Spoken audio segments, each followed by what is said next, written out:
안녕하세요. 서른 되기 딱 두 달 앞둔 젊은 새댁입니다. 저는 올 초에 코로나가 대한민국에 창궐하던 그 1월에 결혼식을 올려 지금껏 11개월째 신혼으로 살고 있어요. 시댁에서 말입니다. 저희 시어머니는 아주 젊은 분이세요.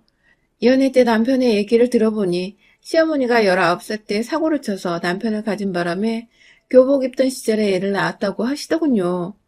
그래서 남편과는 딱 20살 정도가 차이 나는 분이셨어요. 그렇다 보니 남편과 동갑내기인 저와도 겨우 20살 차이. 저희 친정부모님과는 거의 10살 정도가 차이가 나는 분이셨죠. 왠지 전 결혼 전부터 젊은 시어머니를 맞이한다는 사실이 참 즐거웠습니다. 함께 어울려 다니며 공유할 수 있는 것들이 비교적 많을 것이라 생각했거든요. 저희 엄마가 딸부잣집 장녀인데 밑으로 여동생이 4명이 더 있어요. 그중 막내 이모가 딱 저희 시어머니보다 한 살 어리셨는데 저는 저희 막내 이모랑 정말 절친한 친구 마냥 함께 지내왔거든요. 이모 처녀 시절에는 손 꼭 잡고 이모 따라 데이트하는데 뭣도 모르고 따라가 보기도 했고 이모 결혼하는 것부터 아이 낳고 자라는 것까지 제가 옆에서 다 보면서 친정엄마께는 죄송하지만 이모는 이모대로 제게 참 특별한 분이셨어요. 어떨 땐 엄마보다 더 가까운 친구 같으니 말 다 했죠. 뭐 그랬기에 결혼을 할 적에도 예비 시어머니는 우리 이모 같은 사람일 거라고 함께 카페도 가고 쇼핑도 하고 심하면 클리닉도 같이 다니며 마사지를 받고 이런 소소한 일상들을 좀 서스럼없이 잘해볼 수 있지 않을까 하는 기대를 가졌어요. 그 당시 또래 친구들 중에서는 결혼을 한 친구가 딱 2명밖에 없었는데 애들이 항상 모일 때마다 시어머니 욕을 했었거든요. 모이면 시댁 얘기, 시자 들어가는 사람들을 경멸한다는 얘기뿐이어서 가족들 간에 불화라는 걸 모르고 자랐던 제겐 그런 얘기를 듣는 것 자체가 늘 고역이었었거든요. 그 중에 제일 충격이었던 것은 믿었던 남편이 시자 들어가는 사람 편을 들어서 화병이 난다는 것이었는데 아찔하더라고요. 왜 그러는지 제가 더 옆에서 화를 내기도 했었고요. 그래서 사실 정말로 시자가 들어가면 다 이렇게 며느리들을 화나게 만드는 건가 싶어서 결혼이 겁이 났던 적이 있었습니다. 하지만 남편을 만나게 되면서 조금씩 생각을 독립적으로 하게 되었어요. 우리 남편은 사람이 참 됨됨이가 좋고 화 한번 잘 내지 못하는 사람인데 설마 시댁과의 불화가 생겨도 내게 등을 돌릴 만한 사람이 아닐 거라는 일말의 믿음들이 조금씩 커져갔죠. 그렇다 보니 자연스레 이런 아들을 낳고 길러준 시부모님들의 인품도 들여다볼 수 있었고 모두들 참 따뜻하고 배려 깊은 분들이 아닐까 생각했습니다. 결혼식을 올리고 며느리 노릇 하겠다고 신혼여행 다녀온 후 한복 갖춰입고 시댁에 공손하게 들어가던 그 순간까지도 전 세상에서 가장 행복한 며느리이자 새색시가 될 거라 믿어 의심치 않았어요. 그런데 와, 우리 시어머니는 정말 대박 중에 대박이었습니다. 정말 제 상상을 뛰어넘었죠. 젊은 분들이시니까 한복까지는 갖춰 입지 않으려고 했지만 상견례 때도 그렇고 연애하며 몇 번 밖에서 남편과 다 같이 만나 밥을 먹을 때도 그렇고 시어머니의 옷차림을 유심히 봤었는데 저희 엄마보다도 나이가 분들처럼 얌전하고 옛날스러운 풍의 옷을 입으시더라고요. 말하시는 것도 정말 고상하고 나이에 비해서 무게감이 꽉 차 있어 보이는 것이 마치 얼굴만 젊은 뿐 6, 70세는 되어 보이는 시할머니를 영접한 기분이었습니다. 괜히 그 포스에 눌려서 말도 서먹서먹하게 되었고 단어 하나라도 조심스레 내뱉고 했었는데 시어머니는 그게 귀여워 보이셨는지 여러 번 웃어 보이며 긴장을 풀라며 절 달래곤 하셨었죠. 그래서 이런 시어머니의 취향을 왠지 알 것도 같아서 남편과 함께 상의를 해서 예쁜 한복을 갖춰 입고 신혼여행에서 돌아왔는데 아니 글쎄 우리 시어머니 모습은 제가 알던 것과 너무나 달랐어요. 삐쩍 마르신 분이 노란 야광 요가 레깅스를 입고서는 상의에는 허리까지만 따고는 쫄쫄이 티셔츠에 방한조끼를 걸치고 계시는데 그 모습을 보고 제가 충격을 받아버리고 만 것이었습니다. 입이 도무지 닫히지가 않아서 시어머니 앞에서 저도 모르게 우와 하는 탄식을 내뱉었는데 그걸 그만 어머니께서 들어버리고 말았죠. 어머님이 왔냐고 다가오시다가 절 보고선 넌 왜 그런 표정으로 날 쳐다보니? 하고서 쎄한 미소를 지어 보이셨어요. 그 바람에 전 뒤늦게야 정신을 차리고, 아, 어머님이 너무 신세대처럼 잊고 계셔서 홀딱 빠져버렸다는 말로 겨우 위기를 넘겼고요. 그렇게 인사를 마치고 부모님께 절을 올리고 신혼여행에서 있었던 자잘한 얘기들을 해드리며 즐거운 대화를 이어나가고 있었는데 그때 저희 아가씨가 집에 들어왔어요. 저보다 딱 10살이 어린 시누이였죠. 그런데 시누이가 짧은 미니스커트에 검정색의 두터운 스타킹을 신고 들어왔는데 어머니께서 그걸 보자마자 너 또 내 옷을 입고 나갔냐며 거짓말 않고 바로 옆에 있던 제가 놀라 자빠질 정도의 큰 소리를 내며 역정을 내신 겁니다. 순간 옆에 까마귀가 한 5마리 정도 앉아있다가 비명을 지르며 하늘로 승천하는 줄 알았어요. 제가 놀라서 가슴을 부여잡으며 엄마야! 하고 덩달아 소리를 지르자 시어머니는 그런 저를 보며 얘 왜 이러자는 표정을 지어 보이셨어요.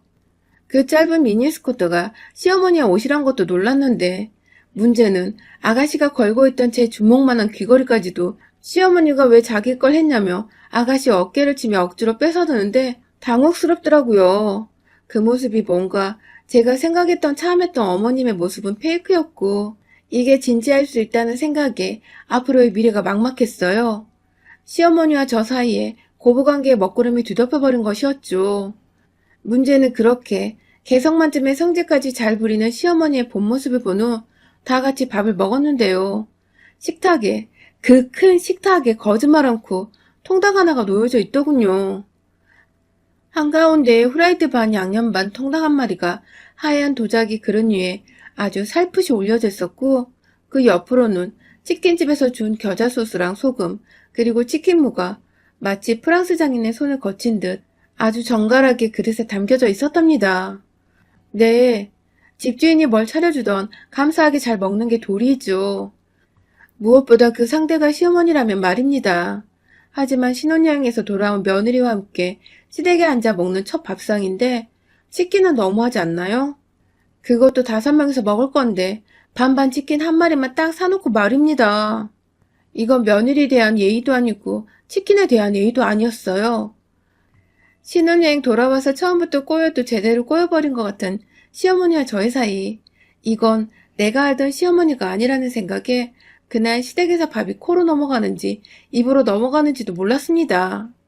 앞으로 우리 고부관계가 과연 멀쩡할지도 의구심이 들었고요. 그리고 이내 그런 저의 불안감은 적중했습니다. 의도적으로 자신이 다른 또래의 시어머니들보다 훨 어리다는 것을 숨기고 싶으셨는지 결혼하기 전에는 정말로 제가 본 사람들 중에서 거의 끝판왕으로 참하셨던 분이셨는데 결혼을 딱 하고 나니 어머님은 너무 싼티가 나셨어요. 어른께 이런 말씀 드리면 안 되지만 정말 심각한 정도였어요. 야광 옷에 미니스커트 입고 다니시는 것까지는 제가 옷차림의 개성 문제니까 더 이상 관여할 이유가 없었지만 문제는 산티가 행동으로 드러났다는 것입니다. 저희가 신혼살림을 시댁에서 시작하게 되었는데요. 이유는 단 하나, 금전적 여유가 없어서였기 때문입니다. 둘 다 학자금 대출을 여전히 갚고 있기도 했고 당장에 집을 구해보려다가 30이 되기 전까지 열심히 돈을 모으고 전셋집을 알아보자며 급한 대로 시댁에 들어와 살게 되었어요. 둘 다 직장인이고 그렇게 막 뭐가 사정이 어려운 형편은 아니었지만 그냥 여기서 더 대출을 받고 빚을 내는 게 싫어서 딱 1년만 시댁에서 지내보기로 한 것이었죠. 그런데 그 바람에 전 저희 시어머니를 매일같이 마주해야 했습니다. 그리고 매일같이 충격을 받아야 했죠. 첫 3달 동안은 시어머니가 절 소리를 지르며 찾으셨어요. 그러니까 이 집안에서 코앞방에서 지내고 있는 저를 노크하는 것도 아니고 살갑게 불러주시는 것도 아니고 그냥 대뜸 생각나면 야! 하면서 불러내신 겁니다.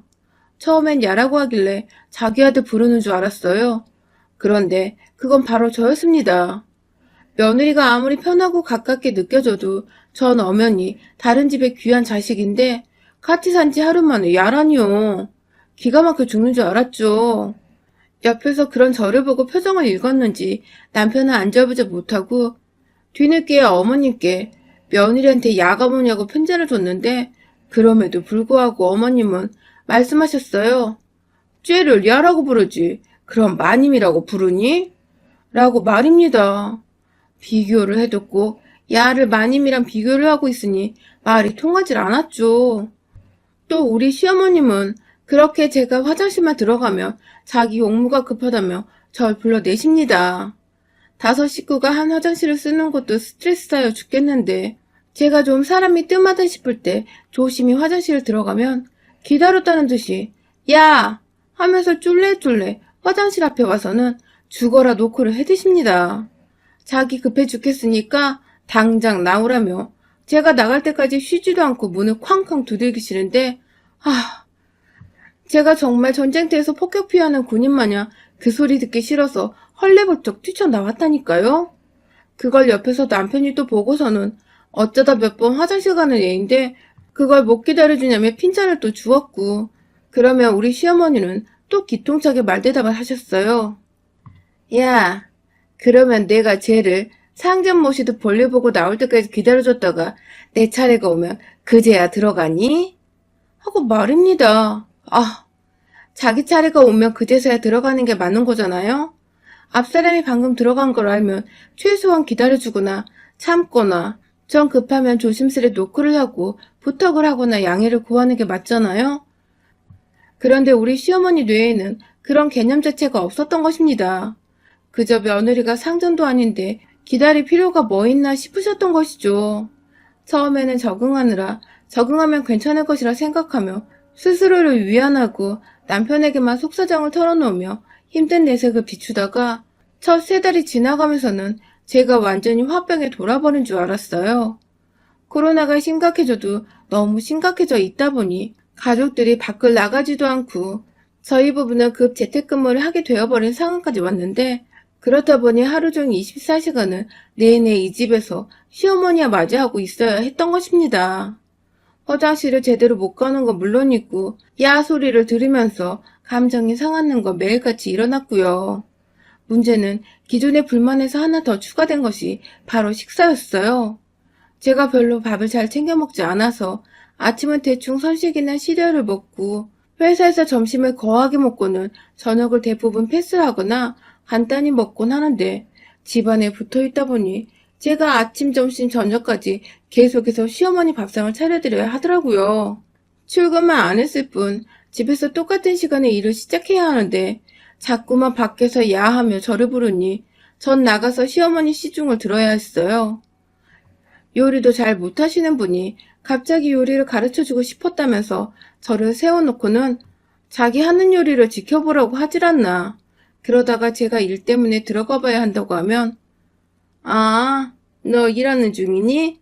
하며 뻔히 알면서 모른 척하며 절 돌려보냈어요. 재택근무가 집에서 하는 일이라는 걸 누누이 말씀을 드렸는데도 아랑곳하지 않고 절 불러냈다가 또 절 돌려보내길 반복하셨죠.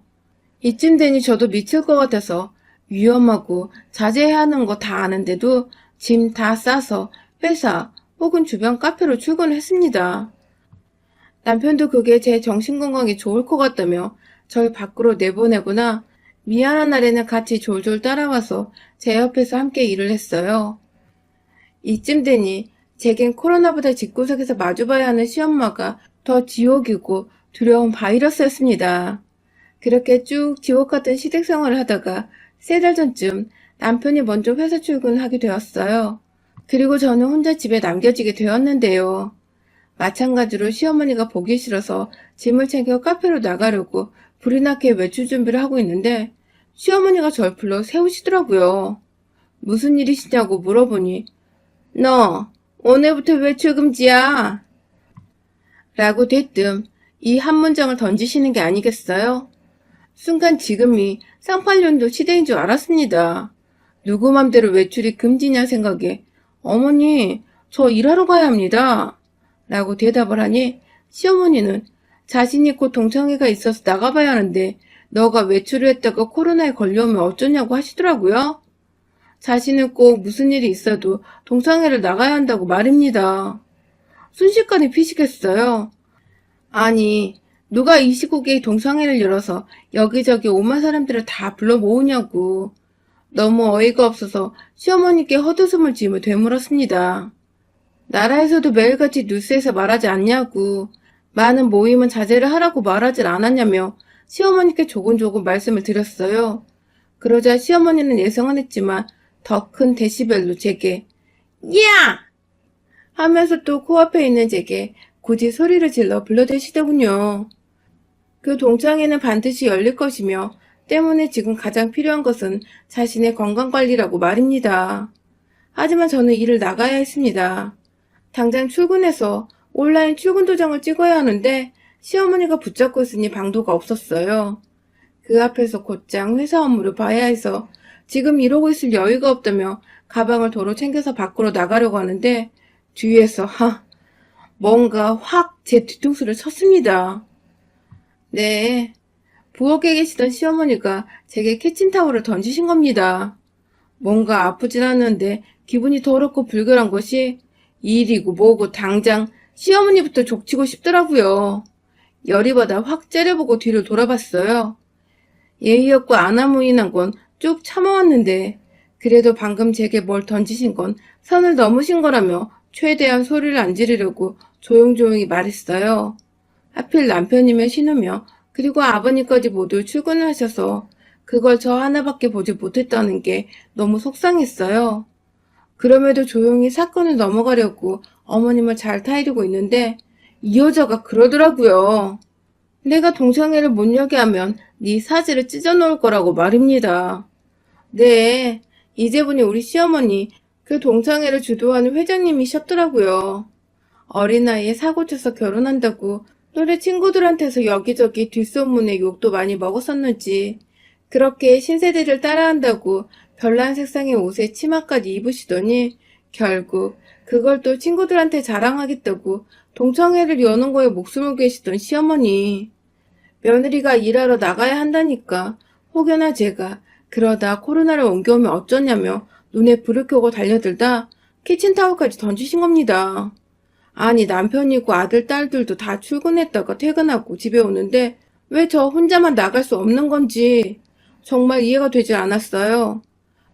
내 발로 내가 나갔다가 들어온다는데 뭐 때문에 키친타올까지 던졌냐며 화를 내도 제 말을 귓등으로도 안 듣다가 본인도 본인이 잘못한 것 같았는지 그제서야 그런 꺼지라고 하시더군요.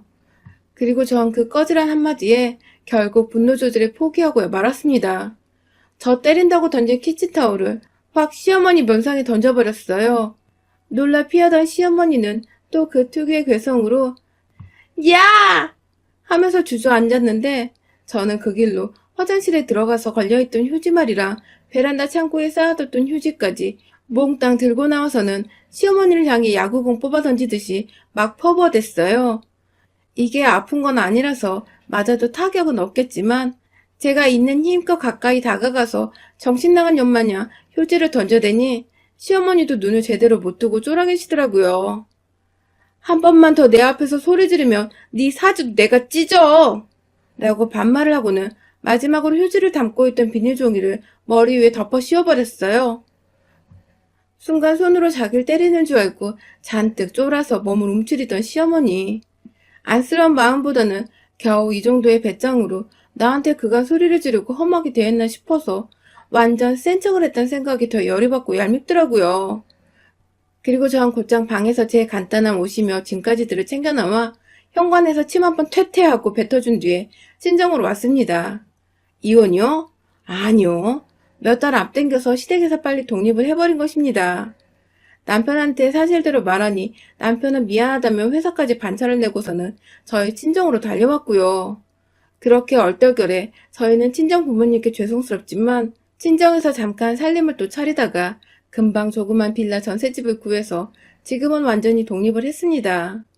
시어머니는 그날 제가 짐을 챙겨 나갈 때까지 비닐을 쓴 채 부엌 바닥에 쭈그려 앉아 계셨고요. 제가 자신과 똑같이 사지 찢는다는 말을 던지며 휴지를 던지는 폭력을 휘두르자 만만했던 며느리한테 적잖은 충격을 받으셨는지 움직임에 미동도 없으셨죠. 들어보니 남편도 자기 짐 챙겨오며 시어머니께 왜 그러냐고 한바탕 난리를 피웠다고 하더라고요. 결국 지금껏 독립을 했는데도 시어머니는 꼴도 보이지 않고 계십니다. 저는 그 몇 달의 시댁살이를 하면서 저희 시어머니의 본색을 알게 되는 값진 경험을 얻었고요. 앞으로도 다시는 시어머니와 한 공간에서 둘이 지낼 일은 없을 것입니다. 절대로. 시어머니를 제 집에 먼저 초대를 하지도 않을 거예요. 이대로 그냥 쭉 남남으로 지내보길 간절히 바라는 중이랍니다. 여러분의 생각은 댓글로 남겨주세요. 오늘도 시청해주셔서 정말 감사합니다.